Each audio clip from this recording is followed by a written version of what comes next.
Beneath the snow-dusted roofs of a forgotten French village in the winter of 1684, two shadows crossed paths. One, the infamous Vlad Dracul, reborn in blood. The other, a lord whose name is whispered with terror and reverence alike, Vincent Fasseroth Mortelos. What Vlad did not know was that this night would test his pride, his obedience, and draw him into a lineage far older than his darkest dreams. A bloodline born not of man, but of a fallen angel, Azel, whose descendants rule the world from the shadows. Tonight, the night itself would teach him, eternity does not belong to the hungry, but to those who can master the hunger. Welcome to our channel, Tales of Crimson Stars, where shadows breathe and the night remembers. If these whispers of blood and darkness stir your soul, like this video, subscribe to this channel and hit the bell below so the stars may guide you deeper into the eternal night. Chapter 1. The Whisper of Requewihr. The year was 1684, and the village of Requewihr lay beneath the hush of winter's breath. Its timbered homes leaned like weary sentinels, their windows glowing faintly with mortal fire. Beyond the tavern's crooked frame, laughter spilled into the night, but in the shadows where lantern light dared not linger, eternity stirred. Vlad Dracul III had come at the call of a letter. The seal, pressed with a serpent coiled about a crescent, bore the name Vincent Fasseroth Mortelos. Though they had not yet met in flesh, whispers of each other's existence had long moved through servants and shadowed emissaries. Tonight, parchment and ink had become destiny, and so Vlad stood at the edge of the tavern, where frost clung to the stones and silence pressed against the soul. There, cloaked in raven velvet, waited Vincent, still as obsidian, regal as a grave carved into the earth itself. Their eyes met, and no greeting was needed. Recognition passed between them like a vow unspoken. They turned from the warmth of the village without farewell. The tavern's song diminished behind them, replaced by the hollow murmur of wind threading through bare vines. The road unfurled into whitened silence, leading toward the Jotunheimen peaks, where shadows of the ancients clung to every ridge. As they walked, Vincent's words fell not as conversation, but as scripture murmured through the night. He spoke of Azel, the fallen, whose defiance against heaven birthed their kind. Of Seraphiel, Azel's firstborn, who still reigned from his citadel in the high spires of Gladhupigan. Of Odangst, the law of obedience, restraint, and discipline, the true crown of immortality. Vlad listened, his pride restrained by curiosity, his breath steaming into the void. Snow deepened at their feet, and the silence thickened with unseen watchfulness. He knew then that vampires were not beasts, but kings, veiled rulers who pulled the strings of mortal thrones from the shelter of shadows. At last, the mountains broke open to reveal a silhouette vast and terrible, the castle of Seraphiel. Its spires rose like black talons into the heavens, its walls carved from the bones of the world itself. No torch lit its battlements, no mortal guard patrolled its gates, and yet its presence thundered like an unspoken hymn. Vincent paused, his gaze resting upon the fortress with a reverence colder than stone. Vlad's eyes burned with awe, though pride lingered still in the marrow of his blood. For before him stood not a fortress of men, but the seat of eternity. Chapter 2. The Throne of Seraphiel. The gates of Seraphiel's castle groaned open as though the mountain itself exhaled, releasing a breath that had lain dormant for centuries. Beyond the threshold, silence ruled. The walls were carved from black stone older than memory, veined with silver fissures that caught the moonlight and bled it across the floor like rivers of pale fire. Vincent entered first, his steps echoing as though in a cathedral raised to no god but eternity. Vlad Dracul III followed, pride burning within him, though the weight of the place pressed heavily upon his chest. The air was neither warm nor cold. It was the absence of all seasons, a timeless void where life itself dared not intrude. At the far end of the hall rose the throne. Upon it sat Seraphiel, son of the fallen angel Azel. His figure was gaunt yet terrible, his eyes like suns drowned beneath oceans, still searing with ancient fire. Around him, the chamber bore no banners, no ornaments of mortal kingship, for his presence alone was dominion. Vincent lowered his head in measured reverence. Vlad did not. The silence stretched. Then Seraphiel spoke, his voice low, carrying the weight of centuries, each word a nail driven into the coffin of mortality. You come bearing the name of Dracul. You come cloaked in arrogance and with a hunger untempered. Know this, you stand not before a monarch of men, but before the first of your blood. By my hand your kind survives. By my rule, shadows govern the world of mortals. Here you will bend, or you will break. The words struck the hall like iron against stone. Vincent stood unmoving, a statue carved from restraint.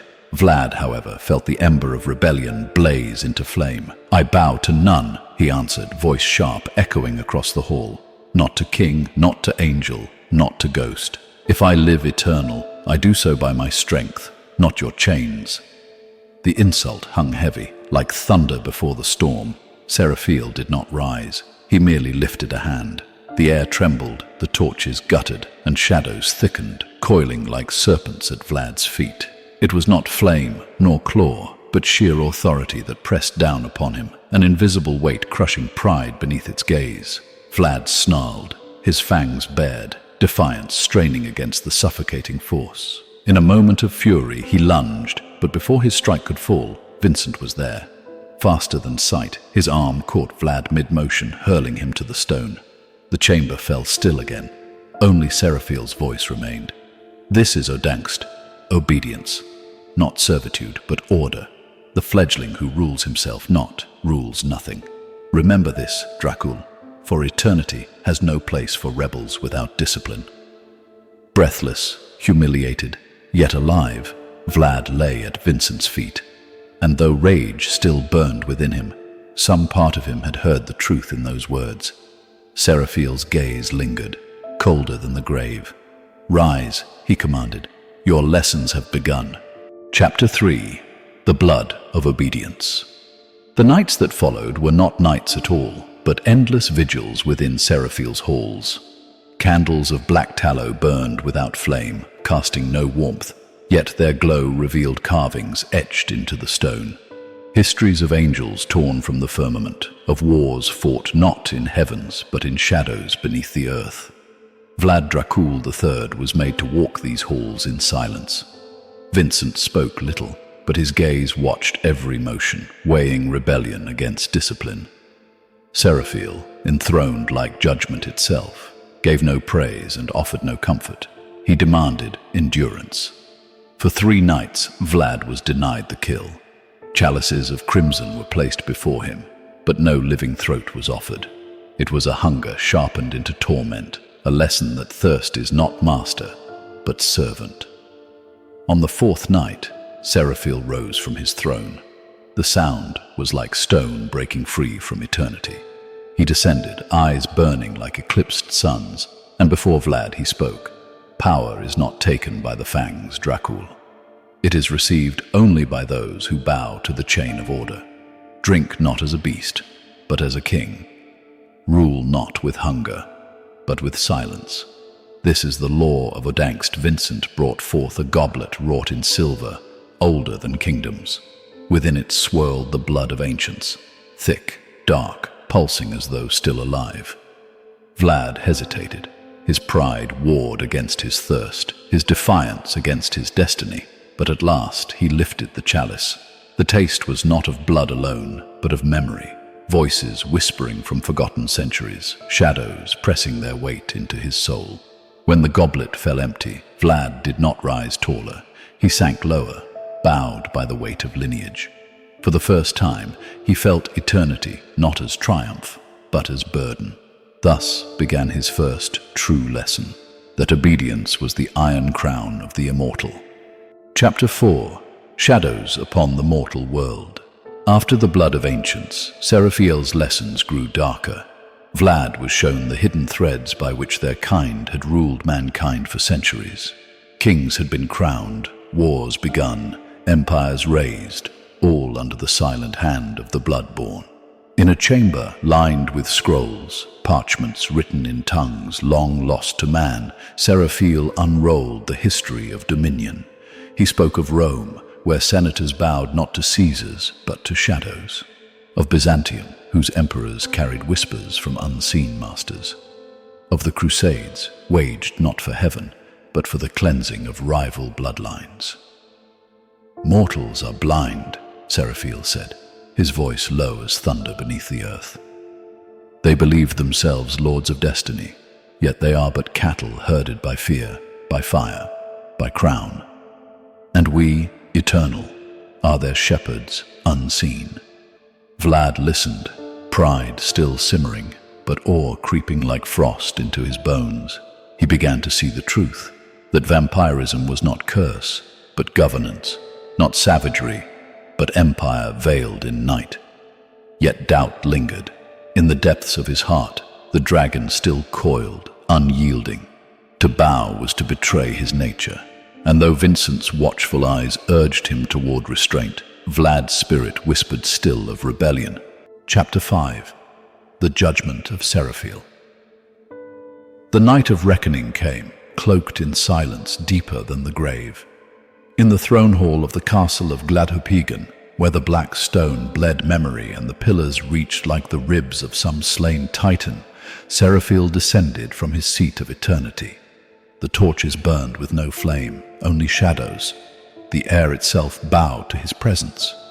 Vincent stood at Vlad's side, his expression solemn, knowing that what would unfold could not be softened. Vlad Dracul III, though tempered by nights of trial, still bore in his heart the dragon's fire. He had resisted, he had raged, and though he had bent beneath the force of Seraphiel's dominion, his spirit refused to break entirely. Seraphiel regarded him, eyes that had seen the birth of centuries, gaze that carried the sorrow of exile and the pride of defiance. His voice fell like iron striking stone. "Vlad, son of the Dracul bloodline, you have walked the halls of eternity, and yet your pride resists the chain of Odangst. Hear me now. You shall not be king among us, for kingship belongs not to those who burn with hunger, but to those who master silence. But neither shall you be cast into the dust. You shall rule as prince, in the land of your choosing, under the watchful eyes of the elders." The decree echoed like a seal upon stone. "Rule as prince," Seraphiel continued, "but never as sovereign. Accept the wisdom of those before you. Respect the throne that guards the lineage, and you may carve your dominion in the shadows of men. Disobey, and your name shall be unmade, your legacy reduced to ash." Vlad stood silent, his jaw tight, his eyes dark with the weight of humiliation and the spark of triumph both. To be denied kingship was a wound, yet to be granted princely rule was also power. The freedom to forge his own dominion, if not the crown of crowns. At last he bowed, not deeply, but enough. His voice was low, edged with restraint. "As you decree, so shall it be." Seraphiel's gaze lingered upon him, measuring the truth of those words. Then, with a gesture, he released Vlad from his hall. The great doors of the fortress groaned open, revealing the endless night and the mortal world that lay waiting. Vincent placed a hand upon Vlad's shoulder, neither in comfort nor command, but as the mark of one who had seen rebellion tempered into purpose. Together, they stepped into the snow.